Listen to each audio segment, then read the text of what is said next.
Un jour, une histoire. Avec Pierre Perrin. Finis Literae, aux éditions Possibles, hors série.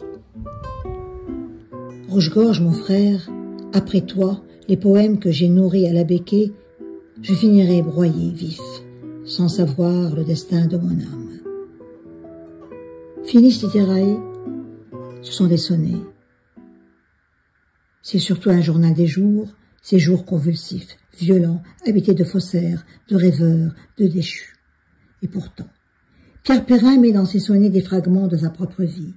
Le sonnet lui permet de garder la main, de barrer à sa convenance.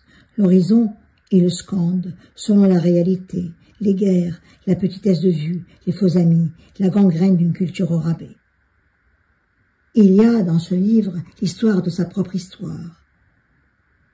Pierre Perrin sonne à la détresse, au désarroi, au scalpel, et le sonnet s'emballe dans un tourbillon d'émotions, et nous ne respirons plus, nous lisons à haute voix, comme pour exorciser ce qui est dit, ce qui s'entend. Croisez quelqu'un, croisez quelqu'un. Quand un père a manqué, le passé se dérobe.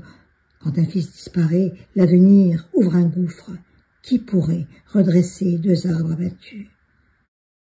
Il y a aussi des raies de lumière, il y a ce souffle d'amour, de sensualité, de joie, et le sonnet devient joyeux, rayeur, lumineux. Il porte des prénoms de femmes, de saisons, de draps d'effet, d'aurore éternelle. Et puis, il y a à nouveau ces barbelés, et Pierre Perrin, en les nommant, nomme tout ce qui lui ont interdit le grand large. Et il écrit « Le pied posé, le rêve éclaté en morceaux ».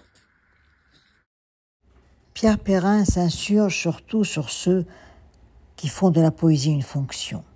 La poésie, dit-il, c'est une grâce. La poésie restitue l'âme au cœur des morts. Et il y a le temps, l'ogre sans pitié aucune qui nous mangera tous. Pierre Perrin sait qu'il est là, qu'il rôde plus qu'avant peut-être. Il sait qu'il ne le loupera pas, il ne loupe personne. Alors Pierre Perrin s'active comme un voyageur, il prépare le bivouac et la nuit devient une couverture d'étoiles, de lune, de feu, d'encre, cette encre qui ne l'a jamais quitté. Monologuer d'une voix d'encre et sans recours.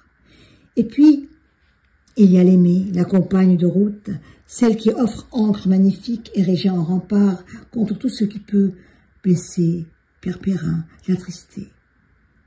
Seul ce qui nous emporte arrête notre course. Je dors entre tes bras, au ciseau de tes jambes. Tu t'endors dans ma peau. Tes lèvres me réveillent. Christine Laurent colorie le souvenir et colorie l'enfance sans jamais rien renier de la vérité.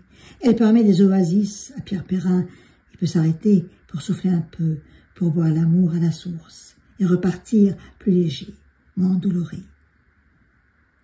Ces sonnets, je les ai lus comme un journal, comme une mise au point, comme un point d'étape, comme des confidences peut-être, sur ce qui a été et sur ce qui a moins été. Il y a bien sûr tous les sujets d'actualité qui sont consignés comme un journal de bord, une chronique de l'époque, de ses convulsions, de sa violence, de ses joies parfois. Il écrit « La guerre tient la porte où les autres se meurent ».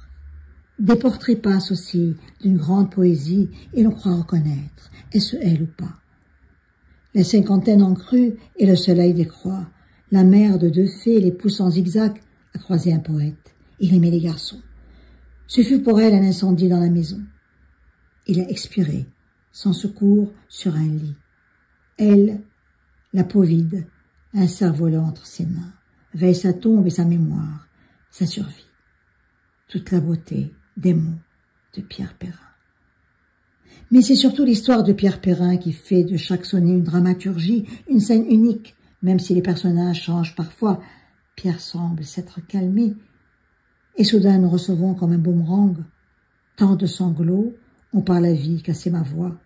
Gonflée d'attente, elle a teasé le long amour. Ce manque a réfréné mes ambitions. Je n'ai acquis de l'insolence, ni les flèches, ni l'arc qui seul en impose, ou donc grêle les tirs. Certes, il y a ce rouge-gorge qui chante de temps en temps, mais il y a surtout ce chien compagnon qu'il a vu mourir et qui ne l'a jamais quitté. D'ailleurs, il terminera son recueil par ces mots.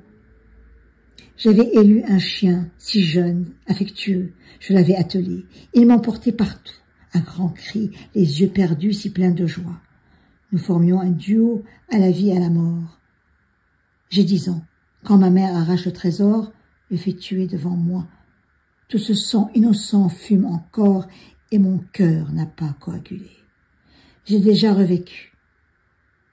Les illusions secourent l'amour et notre joie. La tourmente les sort. Recommencer, le blé ne germe qu'une fois. Finis littérae ou les sonnets de Pierre Perrin. On dit d'un sonnet que c'est un petit poème destiné à enfermer une pensée qui se prépare dans les 11 premiers vers et qui se manifeste dans les 3 derniers en présentant quelque chose de frappant. Je ne sais pas si c'est vrai ce que j'ai lu.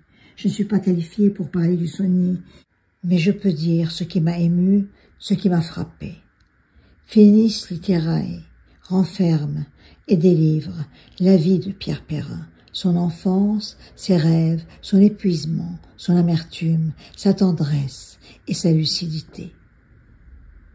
Il dit « Un écrivain n'a rien à sauver, mais tout à écrire. Il tend la main nue, élève, à sa mesure, l'avenir. » Finis littérae, ou la fin de la lettre.